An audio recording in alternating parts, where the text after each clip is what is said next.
The next thing is like healthcare access. We haven't really talked about that. Okay. Do you support expanding Medicaid in Kansas? If there were federal ACA funds, I don't think they're available anymore. If we ever Right. had the chance again, what should the legislature do to address rural hospital closures and healthcare access? And how would you expand access to mental health services across the state?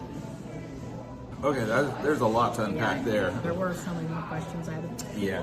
Look, when I did this, I was just like, it's had an cool. idea, and I was like, hey, if I got to interview people, do you have any questions? And I just got so many questions. Excellent. Yeah, those are all great questions. Yeah. As far as expanding Medicaid, I would like to for sure. We're a rich enough country and we're a rich enough state that we at least for sure should be able to have medical care available for all of our children. As a young parent, that was one of the big challenges I had. I spent my first 8 years in the Marine Corps, and so we had health care for our kids there. But then when I became a civilian, went to college, we were poor enough that we had state coverage there. But then I got my first job, and I was making a whopping 25 grand a year for our family of 5. And at that point in time, that meant that I made enough that I had to pay my own health insurance, which great.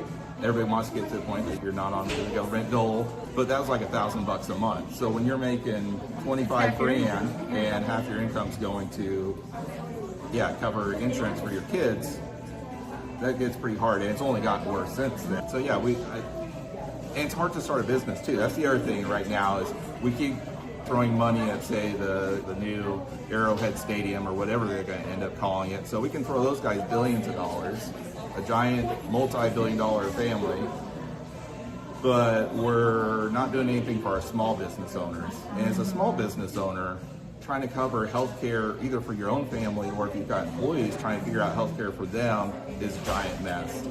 I don't have the answer for that. It's a giant mess, and unfortunately, most of it's at the federal level, so there's what we can do at the state level is pretty minimal.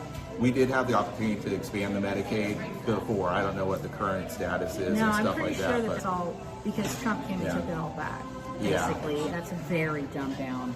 I'm sure somebody smarter than me could say it way better than that. But basically, the funds are no longer available for whatever reason. Yeah, so I just don't see it happening at least in the next several years. And again, the issue is a nationwide issue, so I don't know how we get across to our politicians at that level that whichever side of the aisle you're on, you want your kids to be healthy. It's not a Republican versus Democrat versus Libertarian issue. Everybody wants their kids to be healthy. Everybody wants their grandparents to be healthy.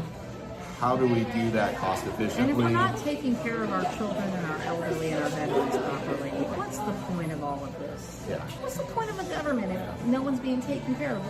That's one of the ways people end up libertarian, I think, is because they're like, you keep taking my money, just let me have my money, and me and we'll figure it out. We'll pool our money together and we'll fix the street because you ain't fixing it, and I can't fix it myself because you took all my money. Yeah. So you got to do one or the other. You're either going to take my money and do something with it that actually helps me, or don't take my money and let me have it there. Right. Do the thing that. Yeah.